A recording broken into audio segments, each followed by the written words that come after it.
You're listening to The Jake Asman Show on the Sports Map Radio Network. Presented by Rocket Mortgage. Live from the O'Reilly Auto Parts Studios, here's Jake Asman.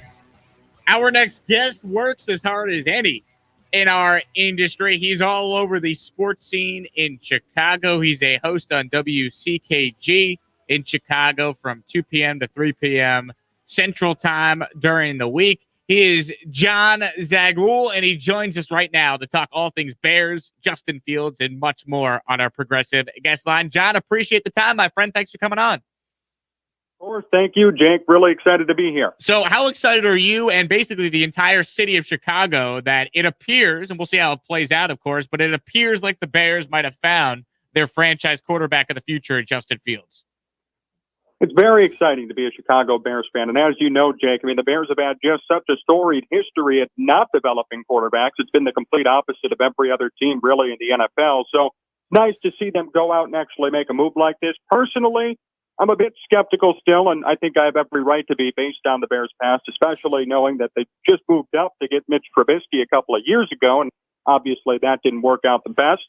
That said, a lot of people are buying in, which I'm surprised about. I'm surprised to see these many people just kind of forget about what Ryan Pace and Matt Nagy did over the years, but we'll have to see how it plays out. I do like the fact that they decided to take a big swing, and, this is going to be something in which, especially for Nagy and Pace, if this doesn't work out, Jake, their 10 years in Chicago are over. So they're taking a big swing. They're trying to save their careers. They're trying to save this organization, and we're just going to have to see how it works. And Jon, you make a great point. That's what I wanted to bring up next. How much of this pick was about, hey, if we draft a quarterback, if we move up and get someone, if you're Ryan Pace, that might buy you some more time as opposed to just, going into this year with Andy Dalton, if the team doesn't make the playoffs or the team is just bad, then you're talking about a guy that's probably out of a job.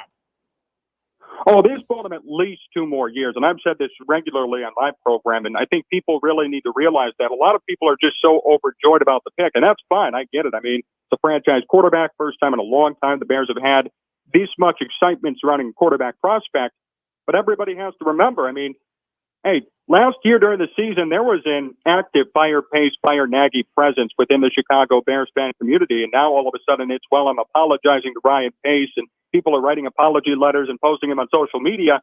A game hasn't been played yet, and you have no clue how Justin Fields is going to develop, especially under Matt Nagy. So this definitely bought them some more time, and we're going to have to see how it plays out for both of their job statuses. If they win, they're going to be around for a while. If they start losing again, I'm very curious to see when the plug is pulled.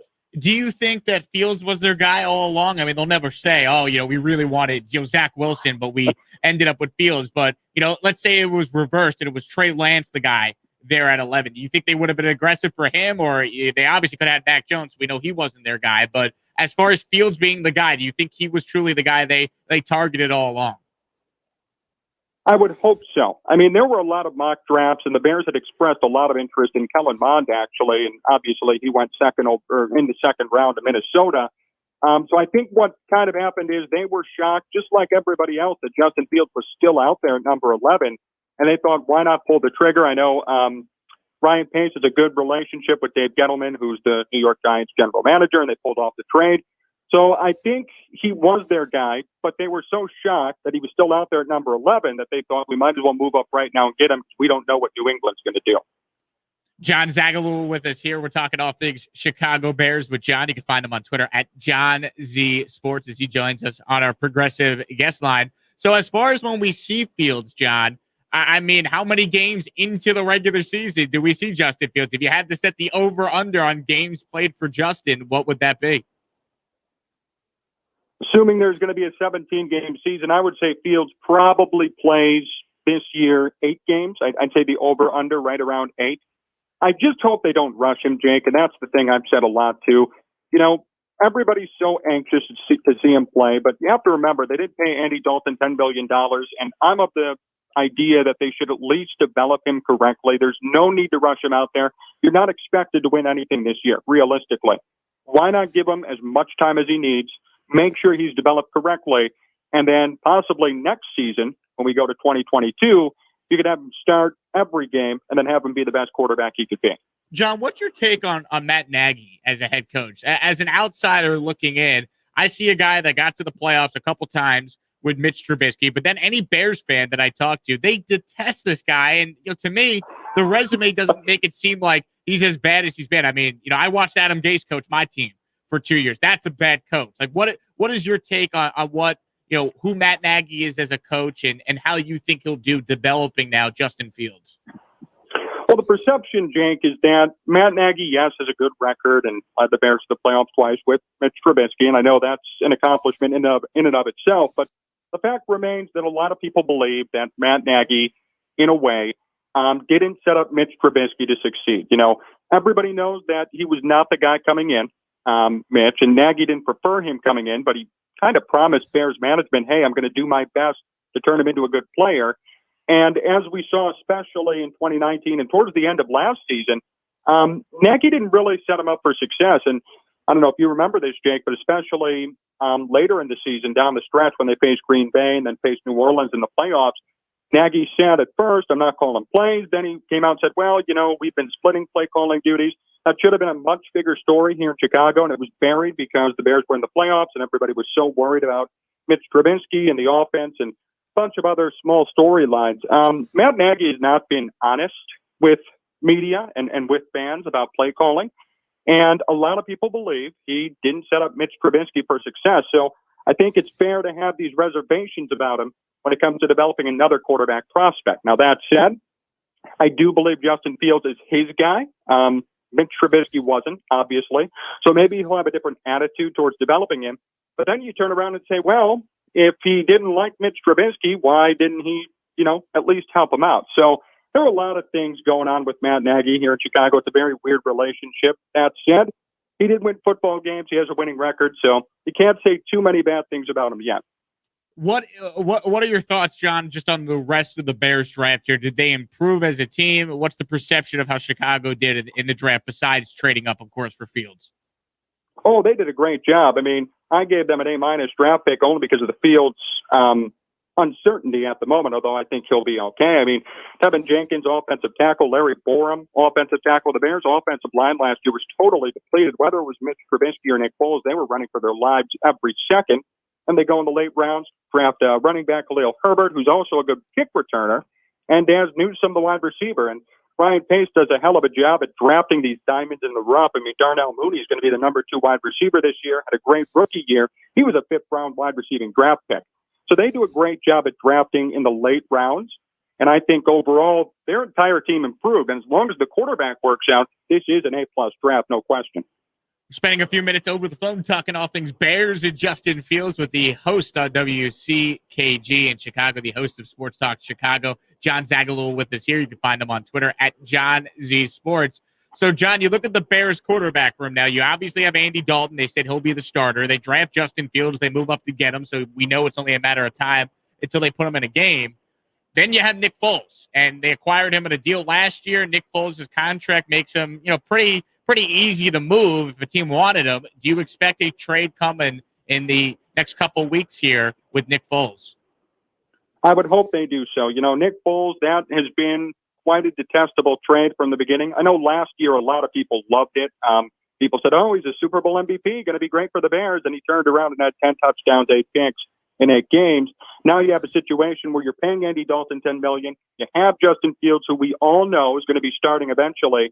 There's no need for Nick Foles to be there. They've had Tyler Bray in the practice squad, the quarterback. He's been on there all year, and it was a running joke amongst Bears media last year that every week the Bears would come out and say, we're retaining the rights to Tyler Bray, and we're keeping him on the practice squad. But he never actually played a game, and he's always been the consensus third string. So why are you going to have a third string of Nick Foles, whom you're already paying a lot of money? You're going to pay Andy Dalton. Then you have Justin Fields and Tyler Bray still in the practice squad. I do expect a trade before the season begins. Maybe it'll happen in camp. Maybe they want to test out Nick Foles and see what he could do and see what he could bring to the table. But that said, I would hope they're seeking some trade partners here. The salary isn't too much this year because they paid him a lot in year one. So it should be pretty easy to move him and get something in return. You look at Nick Foles, man. I mean, I'd love to see him on the Jets as a backup. Joe Douglas has that relationship with him going back to Philly. I mean, Foles could be that mentor to Zach Wilson. Now, am I crazy for wanting Nick Foles to get back in the backup role for Zach Wilson?